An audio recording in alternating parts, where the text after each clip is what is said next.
Hey, Stephanie. Happy Friday, Junior, to you as well. Hold on one second. Hold on one second. All right. How y'all doing? How you doing? How y'all doing? How y'all doing? My next question is: did you guys sleep better last night? That's my next question. I pray that I'm not freezing. Did you guys have peaceful sleep last night? Listen, I know I did. I know I did. As soon as I laid down, it was over with. It was over with. Blessings to you, Tara Edmondson. Blessings to you. Our declaration is like, just keep trusting God. And praise God, you said you did sleep better. Just keep trusting God. Today has been a very uneasy day for me. I believe God wants me to, share a little bit of transparency and release the revelation that, yeah, it's Friday, Junior. Makes me excited. What's up? What is your maiden name?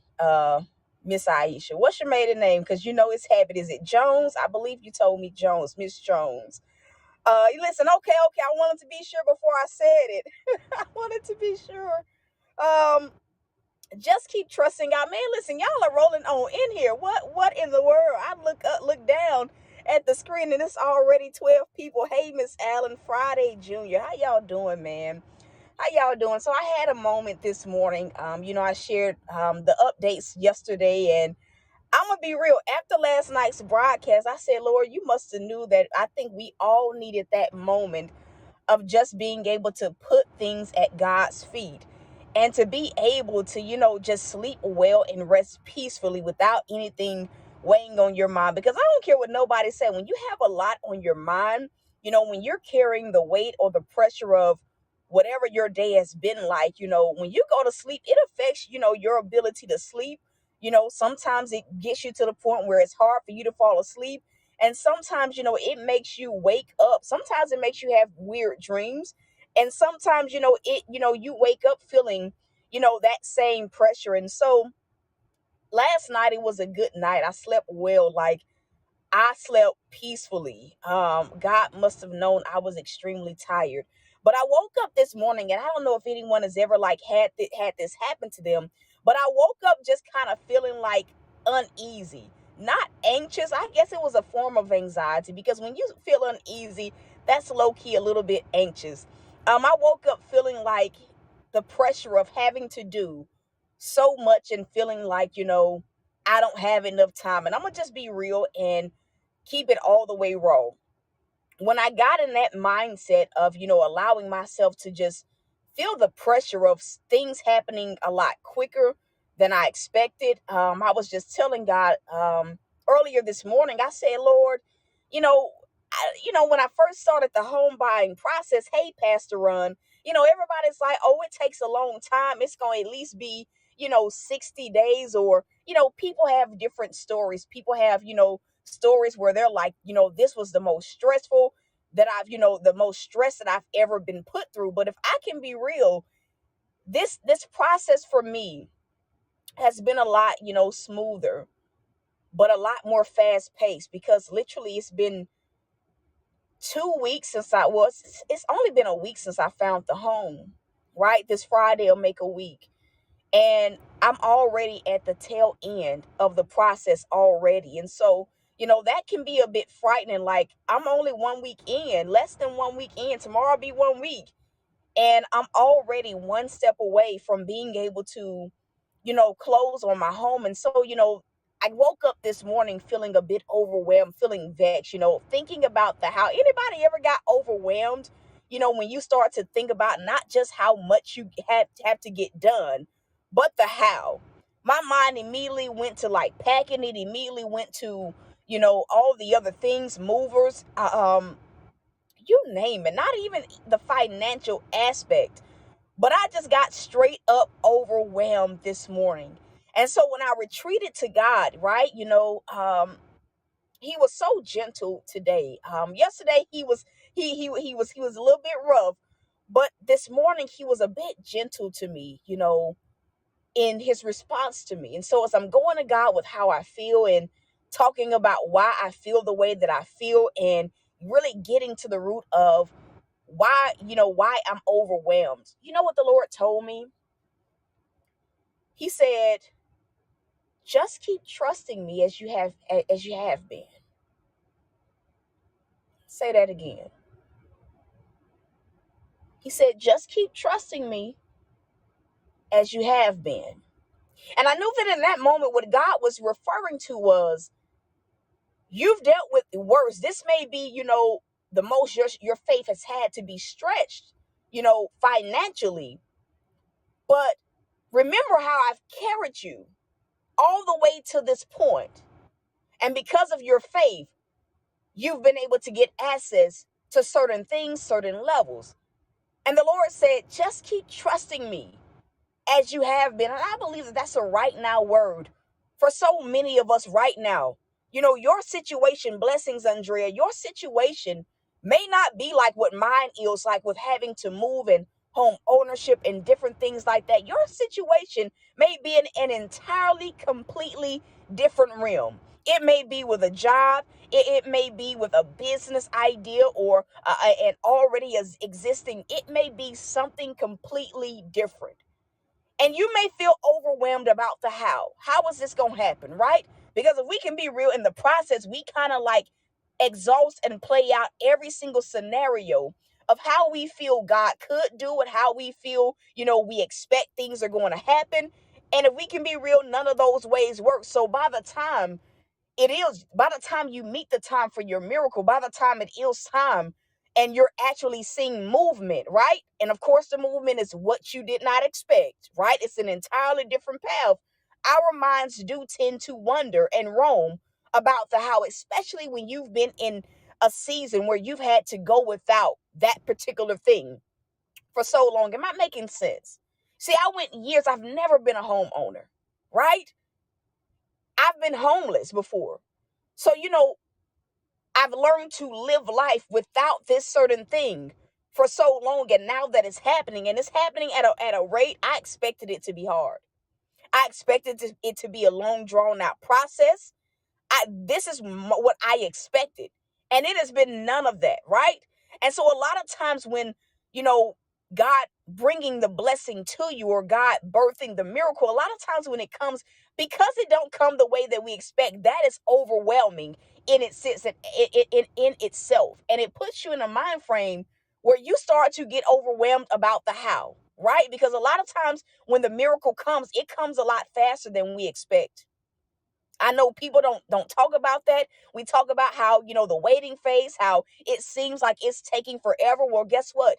When it is time for God to do something in your life, he doesn't make you wait. It comes at an alarmingly quicker rate than you could have ever imagined. Give me a one if I'm making sense. And so, there are two people, two groups of people on this broadcast right now. There are some of you guys where you kind of feel like, God, I'm still waiting for movement. I'm still waiting for your timing and certain things. And you may be experiencing like, man, it feel like this thing is far off. I felt like mine was far off, but when God's timing met me where I was, things shifted extremely quickly. And then there's the second group of people where you're exactly where I am. You're at the point where God is saying it's time for certain things, right? And not only is he saying like it's time for certain things, like you're experiencing a little bit of movement. And for some people, the instructions God gives you during that time, on top of everything that you have to do to show up for your blessing, for your next level, for the miracle, it gets to a point where sometimes you are overwhelmed. You are vexed, almost as vexed as you were when you were waiting, when you were in what you felt was a dry place. And so I believe that God wanted me to give myself the reminder and to give all of you guys that are here the reminder that when you get to that place, no matter what group of people you fall under, what category you fall under, at the end of the day, we have to keep trusting God to be who he's always been. I feel a peace. We have to keep trusting God to be who he's always been. He's been taking care of us. He's been providing for us. He's been protecting us. He's been favoring us. He's been making sure that we have every single thing that we need, right?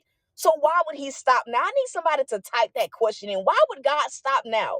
Why would he stop being a father? Why would he stop being a healer? Why would he stop being a way maker? Why would he stop guiding you? Why would he stop coming through? Why would God stop now? And that goes for whatever category you fall under, whether you feel like you're waiting for the timing and it feels so far off, or whether you're at that phase where you know God is having you do some new things and it's overwhelming because you have an idea of what the outcome is, meaning the promise, but you don't know about how God is going to do it. Why would God stop now? I don't know who needs that reminder apart from myself, but why would God stop showing up for you now? You done made it out of every single thing that, that the enemy has put you through, that God has allowed to happen, and you're still standing. So why would God stop now? Why would he stop paying attention to the details that sometimes we don't even pay attention to? And the only thing that's required, right, is that we just continue to obey. The uncertainty is going to be there. I said what I said. I know y'all want me to say, oh, the uncertainty goes away. It's always there. But we have a choice to make in moments where we're dealing with fear of being a fear of uncertainty. The uncertainty of the new, the uncertainty of the miracle, the uncertainty of a certain blessing, the uncertainty of a certain breakthrough. Like, we have a choice to make. And that choice becomes, are we going to still keep trusting God, or am I going to start handling this myself?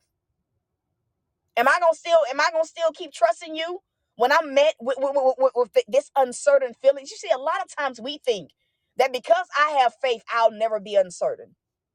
Sometimes we think that because I have faith, I won't ever have moments where I'm straight up scared. I'm scared of what comes next. I'm scared of failure, right? We can be real. These are legitimate fears. These are legitimate fears. The uncertainty will always be there. At every single season of my life, from the very beginning of my journey, like with walking with God and actually letting Jesus be both Lord and Savior, the uncertainty has always been there. But in those moments of uncertainty, I always had a choice to make. Am I going to just straight up say no to what you're asking me to do? Or am I going to take a leap of faith and just keep trusting you and trust that as I take this leap of faith, that you got me from here on out? Every single juncture with the vehicle, with even that period where I was, every single season, I've had to face uncertainty. But I've also had to make the choice in the mix, with uncertainty sitting right in my face. Are you going to trust God? And let me tell y'all something. I've always chosen to trust God. And because I've always chosen to trust God, I've never seen him fail me. I've never seen him fail me. And we can keep it all the way 100 on this broadcast. I don't care what anybody says. If they tell you it's not scary when the blessing comes, they are a lie. The truth not in them. The truth not in them. It's crazy how in the process we sit there and we become impatient. We can easily talk about every single thing that we want God to do, how we want him to shift certain things. But I don't care what nobody says. When God finally does it, especially after you have been waiting a very long time, especially when he's had you sitting still, especially when you've been in a season where God has said, not yet, it ain't ready yet, it ain't done yet, it ain't time yet. When God finally gives it to you, there is a certain level of fear that you have to conquer. There's a certain level of uncertainty that you have to learn to pay no mind to. And the truth of the matter is, the same faith that got you out of the process is the same faith that you need to be able to receive what God has for you. And so today, like, that was what I was dealing with, the uncertainties. Okay, God, I was all right when they said closing day is April 15th, but at the rate that it's going, it's looking like the end of this month. And what's so crazy is that before I saw this house, before I put an offer on this house, every single month God has me, I have like a dry erase board calendar where I write the theme of every single month. I write down certain goals as God gives them to me. And one of the goals that I really had me write down before I found the house or anything, before I even knew it existed, was to move. And you want to know what day God told me was going to be move-in day? March 31st. So it's like, you know, when we saw the house and I put the offer in, she was like, he said he may be able to have it done by the end of the month. And then she said, we're going to do April 15th to be on the safe side is what the contractor wanted me to do. So that's what we did. But at the rate that things are going, it's looking like March 31st.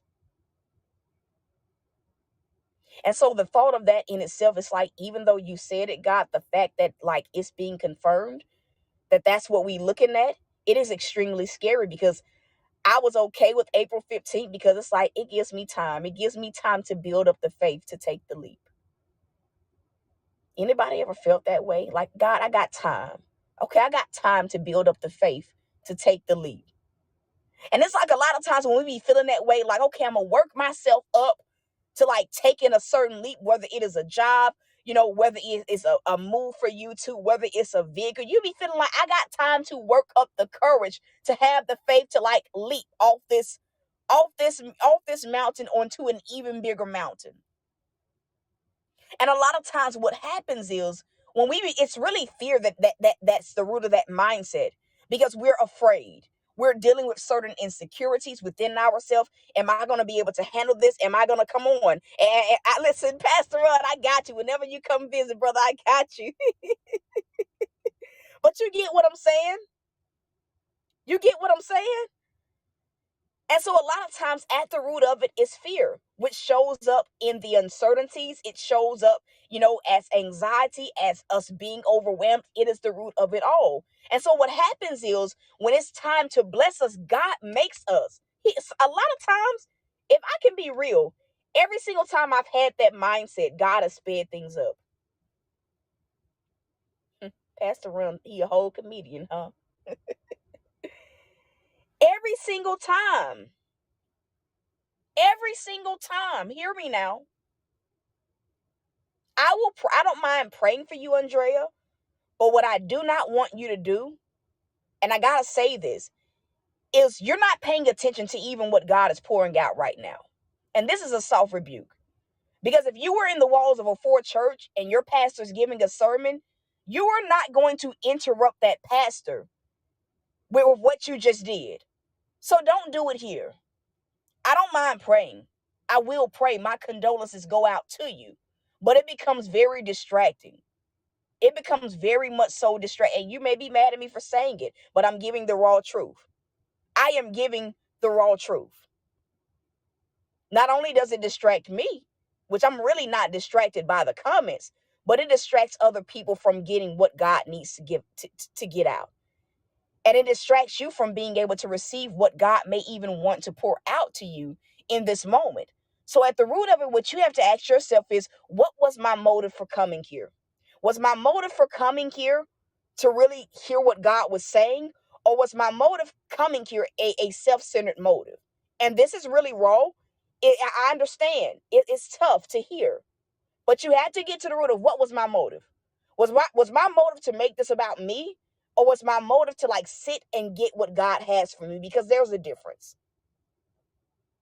There's a difference. And I understand it's crickets right now, but there is a difference.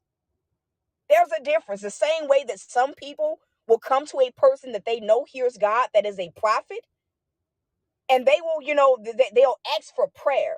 But it's not really prayer. The motive behind them asking for prayer, a lot of times, it's not prayer. But a lot of times the motive for them asking for prayer is, can you tell me what God is saying? So let's not do that. Let's make this a place where we can come with pure intent, pure motives, where we can hold each other accountable. I don't mind praying, but you also know where you can send prayer requests, or you can wait until the message is done and I will pray right then and there for you. I do not mind. That's what God wanted me to tell you. And for anybody else that has an issue with it, you can exit stage left. You can exit stage left if you don't like what God had me just say. It's tough love. It's tight, but it's right. So I'm going to get out of that. Said what God needed me to say, and that's it. So what I was saying was, every single time, and I apologize for having to interrupt to say that, but I had to be obedient, right? What I was saying is, every single time, every single time I've and I pray that you guys can receive that out of love. I don't have any malicious intent, but it's just order. God is a God of order,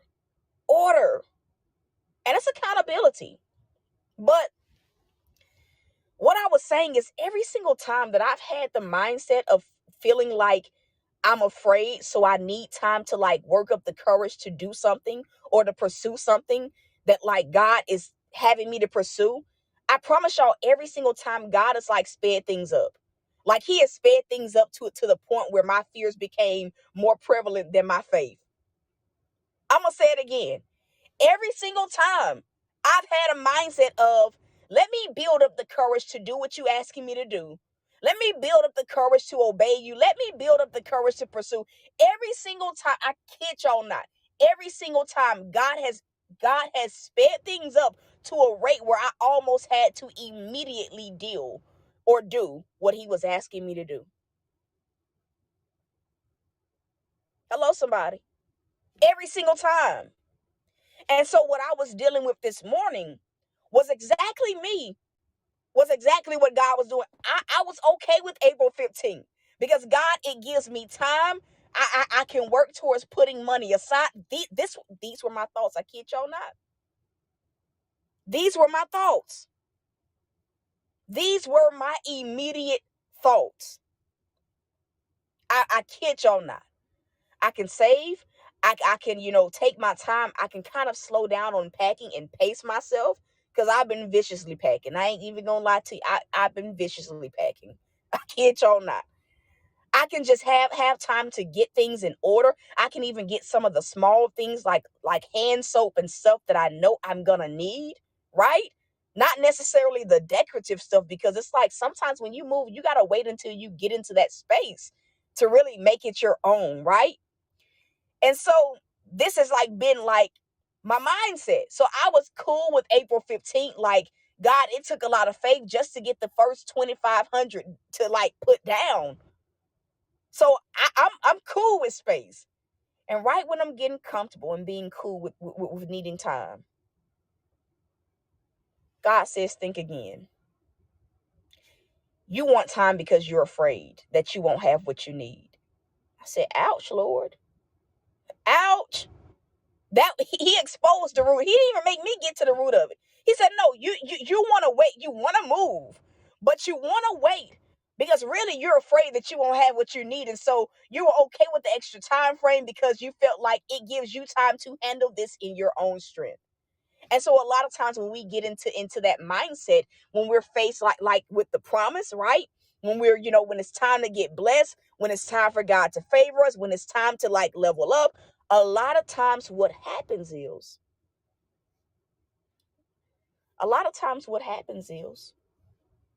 y'all got to catch me. A lot of times what happens is God makes you face it right then and there, which is what I dealt with yesterday. I got all of those calls at the same time, all of those emails at the same time. And then the text message, the realtor's I know we said April 15th, but at the rate of this, after your inspection next week, all you got to do is get your appraisal and we can close.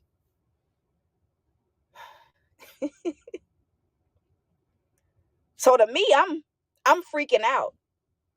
Why are you here? That's my question to you. Why? But I'm not going to pay you any mind, right? So at the root of it, God was making me face the fear that I had chosen to cover up. I covered the fear up, right? I covered the fear up. And this is how you know the devil's mad. When people come in, right? But anyway, I covered the fear up and thought that I had time to deal with it. But how many people know that faith is the precursor for every single thing that we're believing God for? So where there's fear, and if you really think about the process that we go through, not only does it make us face fears head on, because every single thing that you fear in the process is 9 times out of 10 what you're gonna face in the process. If you are like for me in my wilderness, I was afraid of being broke again. I was afraid of being homeless again. Guess what my process was? It resembled my fears. It triggered my fears, which made it so very hard for me to even be willing to trust God. I'm going to say that again because somebody needs to catch it. Whatever you fear before you give God a yes, or whatever you fear, your process resembles, it triggers that fear. It directly triggers that fear, right? So if God puts us through a process, right? Because the purpose of the process is to get us into a place where we're not operating and moving from a place of fear, but to a point in life where we're operating more and more and more from the place of pure trust, pure faith. Am I making sense? So it's like, if God puts us through a process specifically geared to point out our fears, to help us face those fears and overcome them, why do we think that when we get to the promised land, why do we think that when it's time for the miracle to happen, that God is going to start letting us operate from a place of fear? Okay. Why do we think that if faith was a precursor for us to get through and out of the process, why do we feel like it's okay to have fear entering into the promised land? Remember the children of Israel, when they went to spy out the land that God had promised them, the land of milk and honey, they came back scared, straight up scared. This is how we know that fear is a real enemy. They were scared, and had it not been for Joshua and Caleb, they would not have pursued it. They wouldn't have pursued it. I'm going to say it again. They would not have pursued it. But it only took faith from two people to get them over into a place of remembering who God was, remembering, right, what he had done for them. It only took them remembering that to get them into a point of actually pursuing the promise. So even for me in my life, what I've been seeing God do is like, okay, like, remember, like, faith got you here. Faith is what you need to like keep going. So what God has been doing is saying, I'm not leaving any room for you to operate in fear. You're not going to have a choice but to keep on trusting me. And that's what the journey has been. And I think that was the word that God wanted me to give out to those of y'all that are here right now. You have no choice. When you make it to the promise, when you make it to a blessing, God is going to make it to where you have no choice but to keep trusting him. You probably going to feel like, God, I'm at the point of no return. Because I'm quite sure that it's almost like Joshua and Caleb. I can almost imagine being in that scenario. It took us 40 years to get here. Right? 40 years. I'm quite sure in that moment they remember like how far Egyptian bondage was away. It would have taken them twice as long. They probably would have died in the wilderness trying to go back to Egyptian bondage. And so like when you think about like how much time it took you to just get to the point where you're right on the outskirts of your own promised land, whatever God has promised you, like straight up. If you like sit and think about what would happen if I went back, we would probably die in the wilderness. So it's like God puts us in a position where it's like, you don't have no choice but to trust me. You're locked in. Like, you have no choice but to keep going forward on this. And that's where I am today. No choice. That's where some of y'all are right now. You have no choice. You have no choice at this point but to keep trusting God. But to keep trusting God. Whew. And that's the broadcast. That's the broadcast. Just keep trusting God. Can I just get some of y'all to tell your neighbor that? Just keep trusting God. Just keep trusting God. Just keep trusting him. Just keep trusting him. Just keep trust, no matter what category you're in, whether you feel like you so far away from it. And a lot of times when you feel that way, it's actually, you actually feel far away because you're right there. You're right there at the cusp of it. You're right there on the edge of the promised land and don't even know it. For the other group, you know, you already know God has given you, it's the uncertainty that you're feeling and you overwhelmed. Just keep trusting God and move forward. Just keep trusting God. Just keep trusting God, Pastor Ron. Just keep trusting God, Tara Edmondson. Just keep trusting God, Miss Allen. Just keep trusting God, Stephanie. Just keep trusting God, Visha. Just keep trusting God. So that is it, man. That's it. To those of you guys that feel led to sow, you absolutely can sow. Whether you're sowing via PayPal, whether you're sowing via Cash App, the seed title is Just Keep Trusting God. Just keep trusting God. That is the seed title. If you know you're supposed to sow, just sow. Just obey. So that is it. That's it. I don't have a seed amount. You sow what you feel led to sow. You may feel led to sow 100. There's one person that needs to sow $100 seed. You may feel led to sow 10. You may feel led to sow 20. You may feel led to sow 5. You let God lead you. If you don't feel led to sow, it doesn't matter. You know, either way, receive the word. Take what you need from the word and keep moving forward. And so if you need prayer for anything, if you have a testimony to share, you guys can send those prayer requests over to prayer.thoughtsbyt@gmail.com. I love you guys. I am rooting for you. And so until next time, y'all.